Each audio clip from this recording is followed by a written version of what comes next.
waktu itu Kepala KBPD BI Bank Indonesia itu Pak Amril. Saya katakan, saya memang main ke BI, saya juga saya punya BPR, saya melihat, Mas, BI ini waktu itu kan masih di bawah naungan BI ya Pak. Ya. Saya katakan efektif enggak? Pertanyaan saya. Saya setiap kunker ke daerah, kabupaten, ya.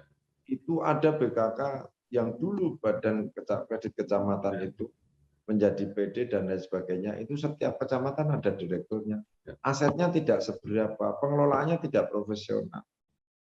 Ini bagaimana kalau kita rasionalisasi untuk di tingkat kabupaten? Bagaimana kalau dirasionalisasi tingkat provinsi? Wah, bagus sekali itu Pak Mas. Tapi konsekuensinya satu loh Pak Mas. Pak Mas akan dibenci orang karena menghilangkan jabatan orang banyak.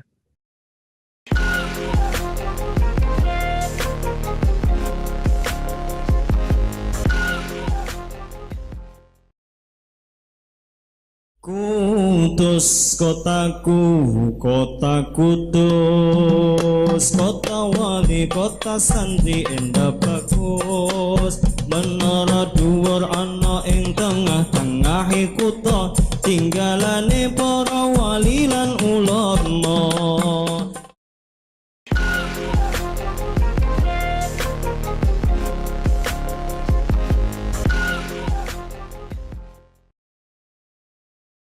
Assalamualaikum warahmatullahi wabarakatuh. Waalaikumsalam warahmatullahi wabarakatuh, Aman. Ya, bersama saya Bambang Sadono di kanal Inspirasi Jawa Tengah dan Inspirasi untuk Bangsa. Mudah-mudahan kanal ini selalu bisa memberi inspirasi, motivasi, dan edukasi. Kami sedang mempersiapkan beberapa serial wawancara tentang Bapak Mustafa. Judulnya adalah Mustafa Memotret Indonesia dari Kudus. Dan judul khasnya adalah Gus Jigang. Mudah-mudahan ini benar, akhlak bagus, rajin mengaji, dan pandai berdagang. Ini semboyannya orang Kudus, Gus Jigang. Apa kabar Pak Mustafa? Alhamdulillah baik, sehat Bang. Iya, jadi Bapak Dr. Haji Mustafa SEMM ini lahir di Kudus 2 Januari 1963. Yeah. Beliau bermula ya sesuai dengan semboyannya itu harus pandai berdagang, maka mulai ada di bidang bisnis. Pertama bisnis asuransi, kemudian perbankan, tapi kemudian masuk politik, menjadi anggota DPRD Jawa Tengah, dan kemudian terpilih menjadi Bupati Kudus tahun 2008-2013, kemudian periode kedua 2013-2018, dan tahun 2019 mengikuti pemilihan umum anggota legislatif dan terpilih menjadi anggota DPR RI. Saat ini ditugaskan di Komisi 11 yang membidangi keuangan dan perbankan. Nah, yang mungkin belum diceritakan tadi Pak, kan sebelum masuk DPRD Jawa Tengah itu mengambil atau mengakuisisi BPR dulu, Pak. Ya, gimana itu ceritanya, Pak? Jadi ceritanya kan menarik, Pak. Ketika saya gagal di 2003, namanya pertarungan gagal ini kan tidak ada baiknya, Pak. Ya. Isu miring pasti ada, dianggap gila, dianggap udah miskin, begitu kan? Iya, iya. Dianggap sudah ini. Tapi begitu saya habis pemilihan perhitungan sore, siang hari, sore malam hari saya sudah pulang ke Semarang. Ya. Saya ketika pulang ke Semarang pagi saya sudah di lapangan golf di Manyaran. Oh. Saya udahlah ini menyalurkan spirit saya untuk kumpul teman-teman yang banyak ini adalah ketika di Semarang ketemulah kawan-kawan di BI. Pak Mus, katanya udah gagal. Iya gagal emang. Kan kita tetap golf sekalipun gagal saya bilang. Nah, kita karena saya punya member di Manyaran ya kita di Manyaran terus ngobrol-ngobrol. Mau nggak ini ada BPR yang akan kita periksa tapi juga honornya kurang bagus. Kalau bisa diambil alih deh. Berapa? Kalau terlalu besar nggak punya Mas, saya bilang. Ya sudahlah, ada nggak uang 1 sampai 2 miliar? Oh masih ada, saya bilang. Ya udah nanti kita tata. Akhirnya kita akuisisi di 2004 itu. Di 2004 itulah BPR itu kita akuisisi, mulai berangkat dari Boja yang belum punya kantor. Di Boja Jalan Pemuda itu hanya kontrak, tapi dalam waktu 2 tahun, alhamdulillah sudah bisa beli kantor di Boja. Jadi kantor pusatnya di Boja waktu itu. Nah, gini Pak, sebelum nanti dilanjutkan soal BPR, sekarang kita mundur sedikit yang pertandingan gagal itu di Kudus itu.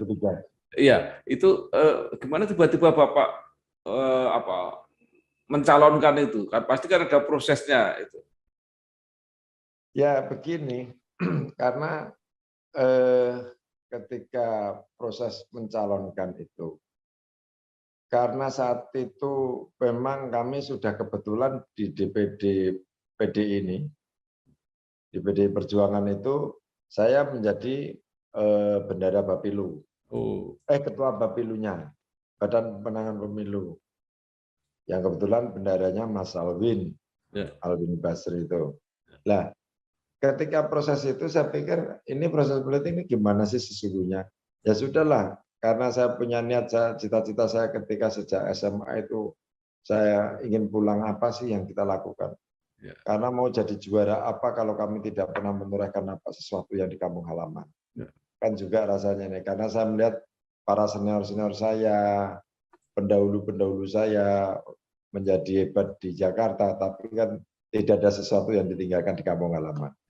Nah, cita-cita saya hanya satu, saya ingin memberikan catatan bahwa Kudus sepanjang masa tidak ada bupati yang lahir dari Kudus, Pak.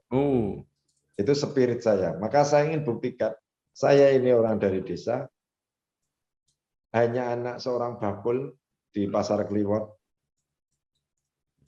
dan pensiunan PJKA yang saya sudah ditinggal orang tua sejak kelas 3 ibtidaiyah. Saya ingin buktikan bahwa membangun spirit anak-anak, membangun semangat teman-teman, adik-adik kita yang di Kudus, bagaimana mereka bisa berbuat. Walaupun banyak ajakan yang luar biasa buat saya. Mau jadi bupati ketoprak lah, mau jadi bupati apalah, bagi saya ya sudahlah, saya ingat pesan orang tua saya. Jangan, yang penting satu, kesantunan, kesopanan harus dijaga. Jangan bohong sama orang. Yang ketiga, kalau disakiti orang jangan dibalas ucapan atau tindakan yang tidak baik. Diterima saja. Insya Allah Tuhan akan mengabulkan cita-citamu. Hanya itu yang menjadi saya pegang betul. Dan satu lagi yang sangat amat penting. Jangan pernah sekali-sekali jatuh dengan urusan sepele. Artinya catatan ini yang menjadi, maka semangat saya buktikan itu. Maka ketika gagal di periode di 2003 itu, semangat saya kembali lagi karena ada pemilihan langsung, saya mencoba untuk mencalonkan lagi.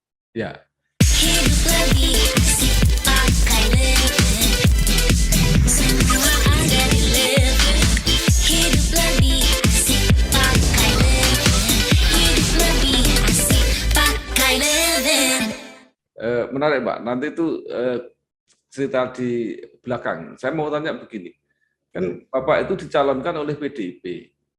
Kalau tidak salah kan PDIP itu mayoritas ya di DPRD Kudus. Kok bisa kalah? Jadi pada satu mayoritas sebagai pemenang pemilu, yang kedua partnernya itu PKB adalah nomor 2. Artinya kan kalau kalkulasi kan di atas kertas kan sudah pasti jadi. Tapi karena situasi politik itu sangat dinamis, dan bagi saya tidak akan pernah mau menyalahkan kepada siapapun. Kenapa saya katakan itu? Barangkali ini adalah proses pembelajaran dalam kehidupan saya. Bahwa apa yang kita lakukan secara baik dan benar, itu tentu diterima baik dan benar. Satu. Yang kedua, mentalitas politisi, ini belum banyak orang yang bisa menjaga integritas.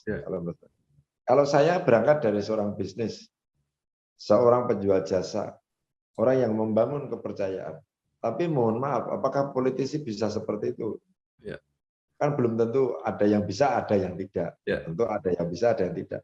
Saya katakan ada yang bisa itu ya, mungkin orang yang selamat sampai akhirnya, ada yang tidak itu juga orang yang mengabaikan dari seluruh perjanjian atau seluruh komitmennya kan itu.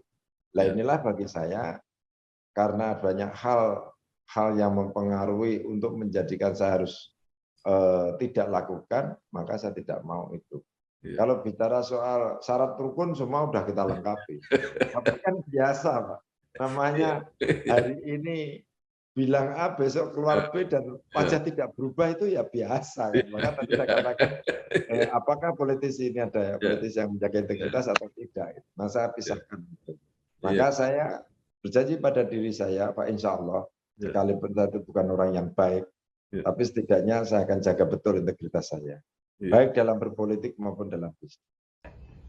Saya Mindo Sianipar dengan ini mengucapkan selamat kepada Bangsa TV yang dikomandani oleh Pak Bambang Sadono. Kiranya Bangsa TV bisa melanjutkan program-programnya yang memberikan inspirasi buat bangsa ini. Terima kasih. Merdeka. Nah, Pak Mustafa, setelah itu kalah dari Kudus, kembali ke Semarang, kemudian mengambil alih BPR. Tadi diceritakan, hanya dalam waktu 2 tahun itu sudah bisa membeli kantor sendiri. Nah, ini kan sesuatu yang luar biasa. Itu seperti apa, Pak? Apa yang terjadi? Apa kiat-kiatnya? Jadi begini, Pak. Saya melihat bahwa proses bisnis ini, kalau saya dulu di asuransi ini kan hanya membangun trust, membangun kepercayaan. Ibaratnya kasarnya ngomong itu hanya bawa stop map plus meter aja kita bisa pulang bawa duit. Maksudnya sekarang jualan duit tidak bisa kan gitu. Nah, pertama yang saya lakukan adalah mapping wilayah. Kultur wilayah ini apa sesungguhnya? Di Kendal ini, itu Kabupaten Kendal, kebetulan di Kecamatan Buja itu kan menjadi ibu kota kecamatan, terdiri dari beberapa desa. Proses potensi wilayahnya apa? Oh, sektor perdagangan dari hasil pertanian, oh sektor pertaniannya meningkat, oh potensi wilayah. Itulah Pak yang saya lakukan ketika saya mapping dalam waktu 1,5 bulan. Saya sebagai anggota DPRD provinsi, tetapi saya hampir tiap hari saya mapping untuk di wilayah sana. Ketika saya sudah mulai mapping, saya lihat tokoh-tokoh orang-orang yang pusat pengaruh. Sekalipun saya sebagai pemilik, saya sebagai anggota DPRD provinsi, saya tidak ada rasa bahwa nilai saya akan turun kalau saya bersilaturahmi kepada seluruh warga masyarakat di sana. Akhirnya mendapat kepercayaan, mulai ada dana masuk, memberikan deposito yang begitu besar. Orang saya bikin ekosistem bagaimana dari pedagang hasil pertanian kepada pengepulnya bagaimana dia mengirimnya. Nah ini mata rantai inilah yang saya susun sehingga mereka menaruh duit di tempat BPR Agung, setelah itu butuh duit juga ke BPR Agung. Jadi saya selalu katakan, Pak, kami hadir bukan untuk mencari, tapi kami hadir untuk melayani. Istilahnya kami kalau bahasa kerennya itu total solution lah untuk sebagai konsultan finansialnya. Kalau ada persoalan keuangan, kamilah yang akan memberikan solusi. Itu yang alhamdulillah selama 2 tahun bisa membeli kantor di sana, di Jalan Pemuda, dan cikal bakalnya itulah yang langsung saya bangun sehingga menjadi kantor pusatnya di sana. Itu nama Agung Sejahtera itu aslinya atau? Aslinya, Pak, aslinya. Jadi kalau di Jalan Pemuda, Pasar Bejo sana itu yang terkenal Bang Agung itu Mas sudah hafal, Pak. Sampai orang tuh kalau naik angkutan itu turun mana Bang Agung, mesti gitu. Nah, itu. Cuma rebahan tapi bisa bikin perubahan. Waktunya mulai bisa apa aja dari satu aplikasi. Mulai adaptasi cara bayar baru. Bisa kan pakai Kris, jadi mudah. Mulai eksplorasi cara tarik tunai baru. Ya bisa lah. Dengan mobile tunai, gak perlu ribet. Mulai melihat potensi bisnis baru. Bisa dong, transfer luar negeri cukup dari sini. Yuk buka tabungan BNI, cukup selfie. Dan aktifkan BNI Mobile Banking. Mulai bisa apa aja sekarang. Kemudian mempersiapkan menjadi anggota DPRD Jawa Tengah. Kemudian memilih Dapil Cilacap. Ya. Semuanya bisa diceritakan Pak, mulai itu sampai terpilih. Ya. Jadi prosesnya begini. Saya itu punya prinsip yang namanya di dunia percaturan politik karena saya masih terlalu cepat, terlalu bodoh. Prinsip saya satu, saya jangan sampai dimaknai ada dendam, dimaknai saya tersakiti karena kalah, karena tidak terpilih, dimaknai saya akan ngerecoki di wilayah itu. Ya, saya mencoba apa istilahnya takdim lah pada diri saya sendiri bahwa saya bagaimana supaya saya harus berbuat sesuatu yang tidak ada kaitannya dan sangkut pautnya dengan wilayah itu. Dan sekaligus mencoba diri saya bagaimana saya melakukan sesuatu ini sekalipun pada saat itu memang kalah dan jelek. Saya ingin membuktikan bahwa kami tidak seperti apa yang kau bayangkan, maka saya mencari jalan cara saya sendiri. Maka pilihan saya adalah di Cilacap dan Banyumas. Dan Cilacap Banyumas proses itulah prinsip hidup saya. Ya selama bumi itu dipijak, ya langit dijunjung. Artinya kami yang berada di situ ya saya akan menjadi orang situ. Dan dalam proses waktu yang tidak panjang, dalam waktu 3 bulan itu kami sudah sampai Majenang, sampai manapun kami sudah keliling. Tapi memang niat betul, sekalipun waktu itu masih nomor urut dan dikasih nomor 4 juga, yang biasanya dapil Banyumas Cilacap itu hanya 2 orang, kehadiran kami bisa mendapat 4 orang, Pak. Ya inilah proses perjalanan panjang. Ya selain itu ya semua kami serahkanlah bahwa kami ini memang punya niat baik, tidak ada keinginan apapun. Dan bagi saya yang namanya berpolitik ini ketika kita kalah tidak terpilih ya sudah memang bukan bagian saya. Dan saya tidak akan pernah menyalahkan satu dengan yang lain atau menyesali pada hidup saya karena yang pernah saya matur sama Pak Bambang itu bahwa dalam konteks politik itu kita punya rumus dari almarhum Mbah Mario itu. Jadi saya tidak pernah berkecil hati gitu loh. Mungkin menarik itu Pak, yang diceritakan itu rumusnya Mbah Mario itu, pertemuan dengan Mbah Mario itu. Tapi ini hanya sekedar mengenang Pak ya, tapi kan juga tidak berlaku untuk orang lain. Nanti kita terlalu sombong dan lain sebagainya. Bagi saya begini, ketika saya masih di asuransi itu, saya selalu tanya, Bapak ini kalau orang berpolitik itu bagaimana? Saya ditanya, Mus, karena kebetulan Untak ini kan jadi nasabah, nasabah paten dari saya Pak, mulai dari asuransi kendaraan, dari gedung-gedungnya, seluruh pengurus yayasannya, dosen dan lain sebagainya. Saya selalu dikatakan, kamu berpolitik itu satu, yang utama dan pertama adalah tanamkan hatimu yang dalam-dalam adalah siap kecewa. Pertama, siap kecewa. Kenapa kok siap kecewa? Saya tanya. Ya pada saatnya kamu akan jadi dan terpilih suatu saat apapun yang kamu tuju, semua orang akan selalu mengagungkan dan akan mendekat pada diri. Tapi ketika kamu kalah suatu saat, semua orang akan meninggalkan kamu dan bahkan mencibir kamu. Maka hiduplah berpolitik itu adalah pertama yang harus ditanam dalam hati kita adalah siap kecewa. Yang kedua, jangan pernah berpolitik dengan total loss. Kalau istilah asuransi total loss, artinya kamu punya berapa, kamu habisin semua untuk berpolitik, selesai kamu bisa gila. Ya, terus caranya diskusi saya tanya. Satu, bahwa kalau mau berpolitik, kamu harus ukur kemampuan keuanganmu, kemampuan keluargamu, jangan sampai merepotkan. Kamu kalau merepotkan itu, kamu akan lebih banyak utang budi dan kamu akan tertekan kanan kiri, kamu akan menjadi orang yang tidak baik. Akhirnya diberi hitungan, Pak. Jadi kalau kamu punya uang 100%, 30% itulah untuk berpolitik. 30% itulah untuk hidupmu dalam bergaul dengan sesama kawan. 30% lah untuk masa depanmu. Masih 10% cadangan kalau ada situasi yang mendesak. Maka dari itulah yang saya terapkan sehingga kalah berpolitik itu saya tidak pernah goyang gitu, Pak. Ketika tidak terpilih pun saya juga tidak akan pernah berpikir bahwa wah saya habis-habisan, atau saya sudah tidak ada lagi pekerjaan, oh saya sudah tidak lagi ada bisnis, oh saya sudah tidak punya uang. Enggak. Artinya itu sudah kami alokasikan itu.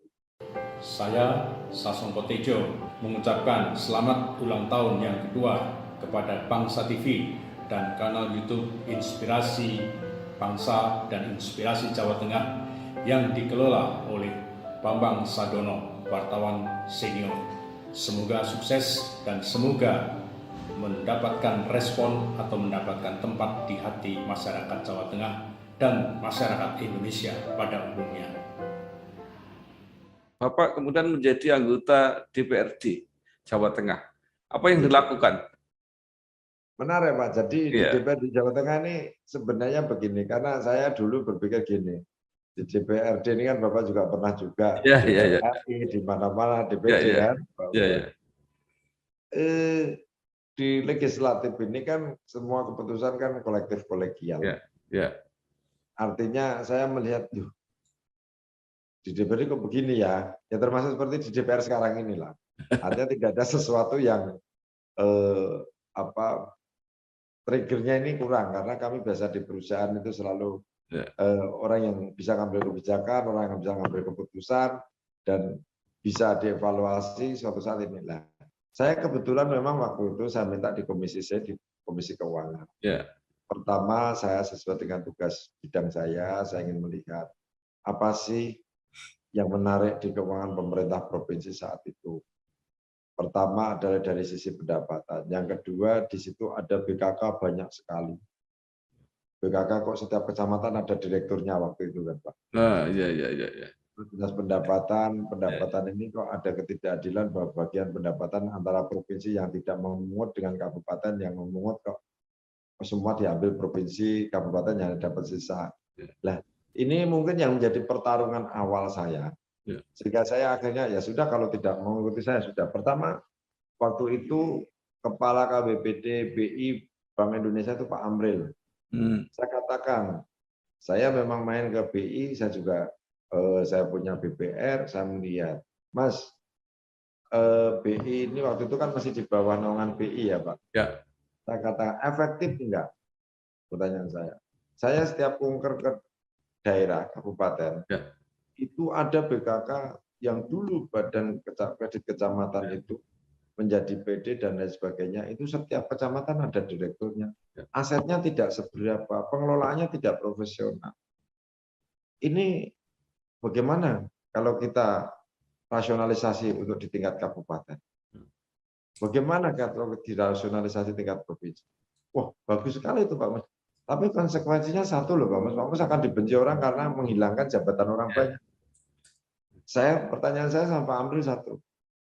Kalau di Republik ini, Pak Amril, bicara soal jasa keuangan, industri jasa keuangan. Ini pertama yang dibangun apa adalah trust. Kalau membangun trust ini tidak mampu karena SDM-nya rendah, ya pasti orang akan melihat bahwa BKK, BPR, PD, BPR ini tidak akan laku.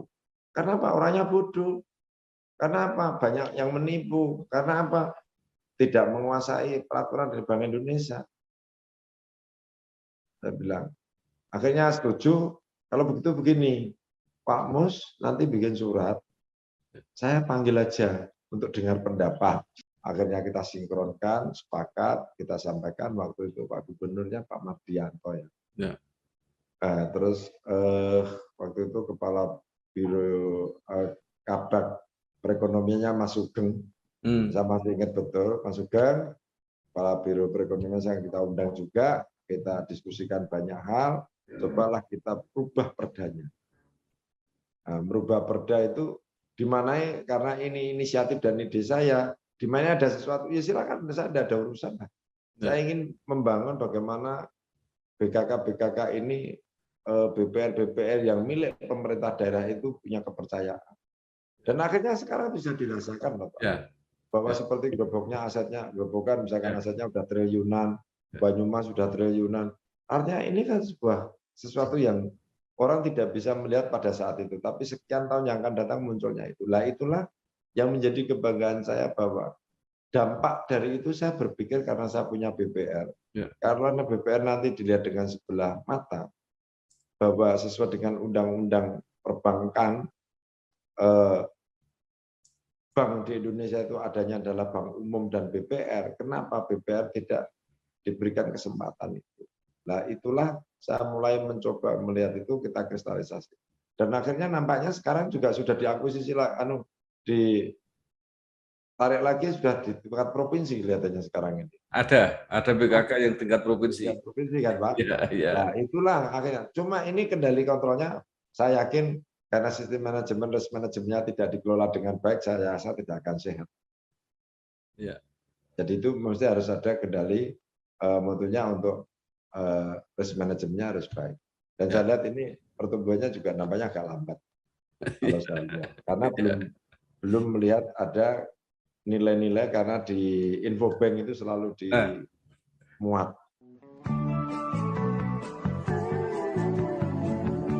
Soal KPR dan punya rumah, dari dulu cuma ada satu nama, satu bank yang megang banget. Sekarang A sampai Z-nya serba digital buat kita. Cukup satu website untuk mulai cari hunian yang oke.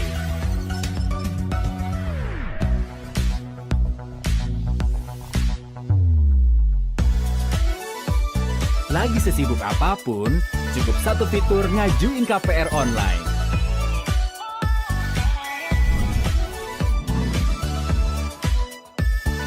Sampai satu aplikasi biar gampang bayar biaya rutin. Kini, semua ada di jarimu. Satu nama dengan pengalaman 45 tahun memimpin segmen KPR. KPR pasti BTN. Mungkin menarik pertanyaan saya begini, Pak Mus kan punya BPR ya, swasta.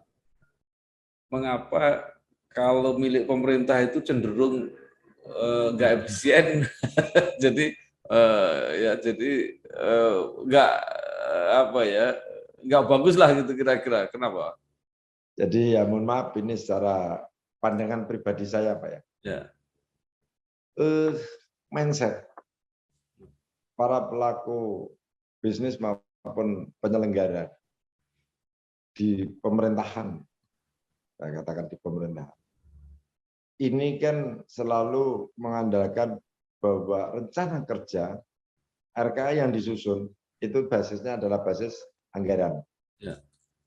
Anggaran yang mereka tidak serta-merta merasakan betapa sulitnya mencari, betapa sulitnya mengumpulkan, bahwa anggaran itu dari rupiah, mulai dari retribusi sampai pajak, keringat masyarakat, semua dikumpulkan. Ini kan tidak ada kesadaran ke sana. Ya. Taunya ada angka, disetujui, kan itu. Maka selalu saya katakan, tolong ya, APBD, bahkan APBN ini uang masuk semua ini adalah uang dari masyarakat, berupa pajak maupun non pajak. Lah, karena mereka kadang-kadang tidak ada kesadaran di dalam hal itu, di dalam pengelolaannya beda dengan swasta, Pak. Kalau swasta, bagaimana kita harus ngajukan pinjaman, harus bayar bunga. Bagaimana kita harus mencari kepercayaan. Bagaimana kita mengeluarkan struktur juga, kita harus tidak perlu gemuk-gemuk, tapi struktur dari kaya fungsi misalkan. Ya. Nah ini kan semuanya harus tergantung kita yang mengendalikan. Kegiatan yang efektif dan efisien bagaimana, output dan outcome-nya bagaimana, terukur apa tidak.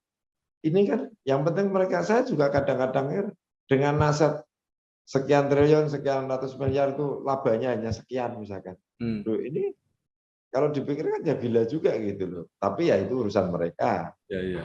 Nah, tetapi bagi kami bisa membuktikan. Contoh misalkan bicara soal perbankan. BOPO itu karena di dalam ketentuan Otoritas Jasa Keuangan 90% itu dianggap baik. Tapi saya katakan kalau biaya operasional 90% itu servicenya tinggal berapa? 10%. 10% itu terus biaya-biaya lain di-cover dari mana? Labanya akan berapa? Maka saya tetapkan kalau saya bikin BOPO maksimal 75%. Bukan pelit, tidak. Kalau sudah ada hasil bagaimana? Ya kita berikan hasil kinerja, tokennya kita naikkan. Karena itu adalah kinerja mereka kan begitu, Pak. Ya. Kalau ini kan anggaran di depan dulu, Pak. yang terjadi. Nah, inilah yang menjadi problem sebenarnya di negeri Republik Indonesia Iya, ini ya. Ya, karena tuh banyak perusahaan negara yang apa Ya. ya manajemennya nggak bagus ya. Nah, saya kurang cermat kalau saya melihat itu. Ya. Atau kurang rasa memilikinya itu belum. Ya, Saya jadi bayangkan kalau itu milik sendiri kayak apa. ya, ya, baik Pak. Sebelum mengakhiri sesi ini, saya ada pertanyaan begini. Jadi kalau begitu, Bapak kan masih bercita-cita terus mau menjadi Bupati Kudus. Jadi di DPRD ini hanya menunggu waktu gitu Pak kira-kira. Waktu itu, Ya, waktu di DPRD sebenarnya ya menunggu waktu, proses pembelajaran Pak. Bagaimana sih sikap perilaku politisi yang di legislatif. Saya hanya satu, bahwa cita-cita saya itu, nawaitu saya, niat saya hanya satu Pak. Kalau suatu saat nanti saya jadi bupati, ya, saya berjanji pada diri saya, pikiran saya, tenaga saya, waktu saya wakafkan untuk warga saya. Dan saya berjanji, anak saya, istri saya tidak boleh ikut campur dan tidak boleh ikut di kabupaten. Ini alhamdulillah terpenuhi, anak saya masuk di Akpol, istri saya bisa teruskan BPR, jadi yang mungkin satu-satunya bupati yang istrinya tidak menjadi ketua tim penggerak PKK di Republik ini ya saya. Dan saya memang tidak boleh gitu Pak. sekali lagi terima kasih Pak Mus. Mudah-mudahan semua berjalan lancar, sukses. Wassalamualaikum warahmatullahi wabarakatuh. Waalaikumsalam warahmatullahi wabarakatuh. Terima kasih Pak Mas Adono. Sampai ketemu lagi. Ya, sungkem ngagem keluarga. Ya, matur nuwun. Assalamualaikum. Salam.